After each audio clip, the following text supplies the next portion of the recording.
correct understanding is a very deep thing. See, we all know Nibiru is the red star, right? But what we don't seem to grasp in today's times is that our star is the only red star. Grasp that. Our star is the red star. So when you hear about Nibiru, the red star, what the Sumerian people were talking about was our star. Our star is the red star. Y'all can look this up. Now, I know a lot of y'all are like, no, but that doesn't matter. But just stay with me. Our star truly is the red star. You can look that up. And we know Nibiru is the red star, so to say. But it's a deep thing I want y'all to grasp. What that ancient Enuma Elish story, the creation story, is telling is how our star came into being, which they called Nibiru, the red star. And it's a deep thing I want y'all to grasp. It's telling how our star was knocked out of the Draconian constellation, because our star is the only star that is not associated with any constellation. So you have many different ancient texts, and they speak of a war in heaven. And this is what that is speaking of. The war or the collision between the Draconian constellation and the Orion constellation. And our star was a part of the Draconian constellation. And it was flung out into the lower parts of heaven, or the sky. And the Draconian constellation was dropped from above the cosmic equator to below it. So you have the Revelation story in the Bible that speaks of the great serpent and the archangel Michael, and how there was a war in heaven, and Lucifer and his angels was flung out to the earth. So this is what that is explaining.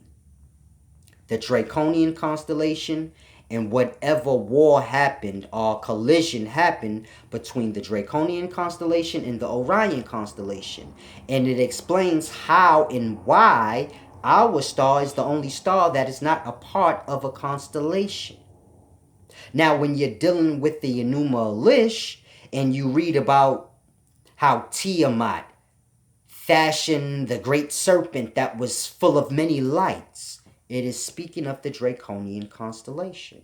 And there was a war in heaven between Kangu and Marduk.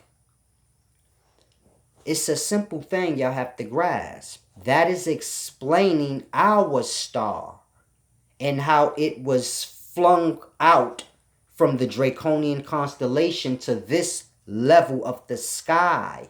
And whatever was here, it collided with that, and so that's what it's explaining. It's not explaining a planet called Nibiru and some Anunnaki men on this planet coming to Earth. No. It is speaking of how our star came into being here and how we, as living beings, came into being. And I guess you can say, the greatest race of man at its peak in ancient times, in its beginnings. It speaks of how this man basically, began to domesticate the life. So when you see pictures online, or if you've ever seen pictures of the ancient carvings they have in Iraq of the Sumerian people and how they're holding a lion, and we like, damn, they giants, they was holding a lion. It's explaining domestication. Like I said, it was the first great man at its peak, you could say, in ancient times. And it's just explaining, how they domesticated the life the same way we do now, and how they made a sub-man, so to say. Basically, human beings, all life is domesticated. Not domesticated, but all life is created by the life, meaning either reproduced or domesticated. So all of that is speaking of that. But when you're dealing with the beginnings of the Numalish, the creation story, it is not speaking of a red star called Nibiru coming to Earth or coming into collision with our solar system, but it is speaking of our solar system. The problem is many people in today's times are unfamiliar with the fact that our star is the red star. A lot of people are unfamiliar with the constellations and how the Draconian constellation and the Orion constellation, at some point in time, according to all ancients, because they all have this story about the war in heaven. If you're dealing with Hinduism, they have the same story about a war in heaven. Now, we personify this because we don't truly grasp what they're saying. But this is all it's saying. So even when you get to the Bible in Revelation, when it speaks about the war in heaven between Michael and the great serpent, it is speaking of that war. Why is that important? That war between the Draconian constellation and the Orion constellation? Why is that story so important that every ancient culture has to tell it? Because that's how our star got separated.